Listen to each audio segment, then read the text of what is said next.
My name is Lillian Isabella, and I have the rare disease PKU, and this is my mother.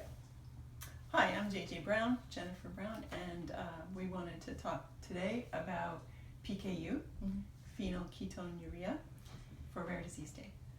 Yes. So, how did you find out that I, your daughter, had PKU? What was that process like? Well, you find out about PKU through something called newborn screening, and you were my first child. So when I had you and went to the hospital, and after you were born, they did a newborn screening, which is a heel prick. So every baby born in a hospital in America has the heel prick, and they take a little bit of blood and they screen it for diseases to see if you have any of the rare genetic inherited diseases that you can identify at birth. And that's how I found out. So how fast was it after the heel prick to you finding out that I had a metabolic disorder? It takes a while. So there was the heel prick, and I didn't even think about it, you know. And then I went home with you, and I was by myself with you, taking care of you, and then I found out 9 days later. Okay. So and it what? takes a while. That is a while, 9 days. You've sort of like put it out of your system, and then all of a sudden you get a call. How does that work? How did you find out? I can't remember. I kind of blocked that out, but they probably called me. I'm not sure. Okay. So they call and say, there's something wrong on the baby's test. You have to come back to the hospital. Your baby has PKU, phenylketonuria, an inherited genetic disorder. So for me, I was a geneticist at the time. I was finishing up my PhD in genetics. So for me, it was a bit of a shock. So I heard that they told me that, and then I immediately decided that they were wrong and they had the wrong baby. So You know, it's almost not surprising to me that you reacted that way. Yeah. If the way they phrased it is there's something wrong. Yeah. Because that's kind of unfortunate, because PKU is one of the very rare metabolic disorders that's treatable from birth, you know? It's true.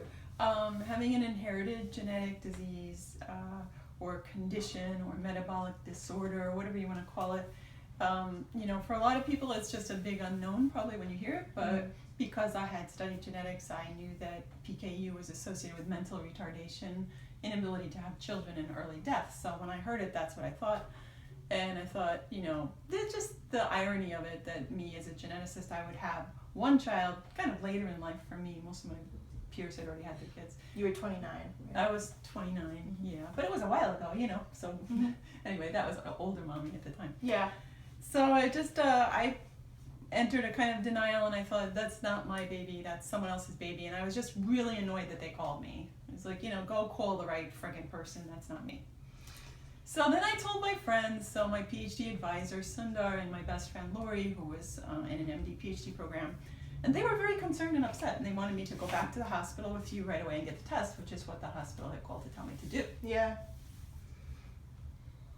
So what'd you do? I mean, clearly, I'm okay. I turned out not mentally retarded. So what was that turnaround, you know, for you? How did you make that emotional transition? Well, I didn't want to go, and I thought they were all idiots, and that was, you know, kind of a typical reaction for me when I heard something I didn't want to hear, was that I would think someone was an idiot and I wouldn't follow up. But my friend Lori came to the house where I lived. I had a little studio apartment on Long Island that I was living in. She came and she bundled me and you up into my little Honda Prelude. I had a little red sports car, and she got us in the car and took us to the hospital. So her rationale was, if they have the wrong baby and you go and you have the second test, you'll know they have the wrong baby and they can get in touch with the right baby, and it's just the right thing to do. So I just wasn't really in a mood to argue and to like fight with her about it. So I was like, oh, okay, I'll go. And then I went with you to the hospital for the second test. And I was mentioning to your sister yesterday when I was reliving this that I remember very little about that first day.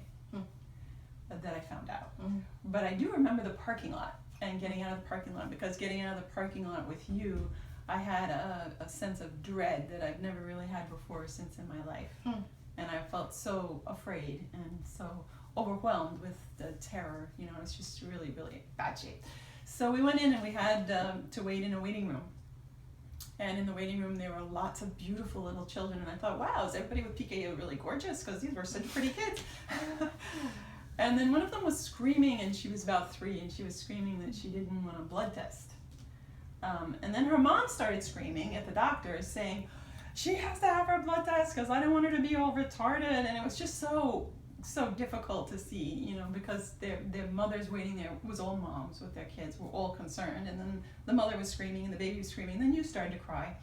So it was just naturally, if everybody's crying. It was a bad environment. Yeah. And then we got the blood test, and then I had to sit and wait. And then they told me that it was that you had PKU. You had a very high level of phenylalanine, 25, I think, something like that, where normal is between 1 and 3. Yeah. So they told me, you can't breastfeed the baby. You have to have a special formula. She may be mentally retarded. She'll never be able to have children, and you have to come back here every couple of days or something like that.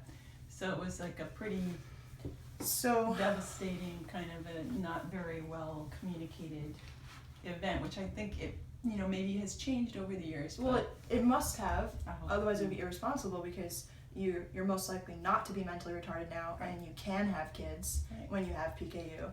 So things have really changed a lot.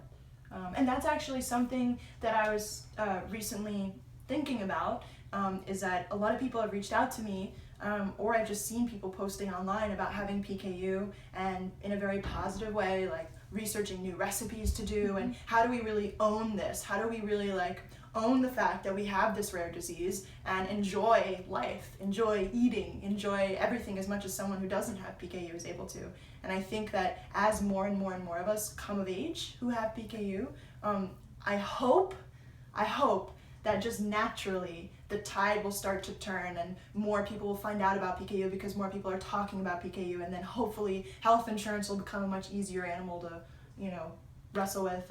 For me, it's so important to be in touch with the PKU community, and that made a huge difference for me. When I found out that there were lots of people with PKU, there was an organization that had a listserv, so mothers were posting about their children growing up and how they were doing. Yeah.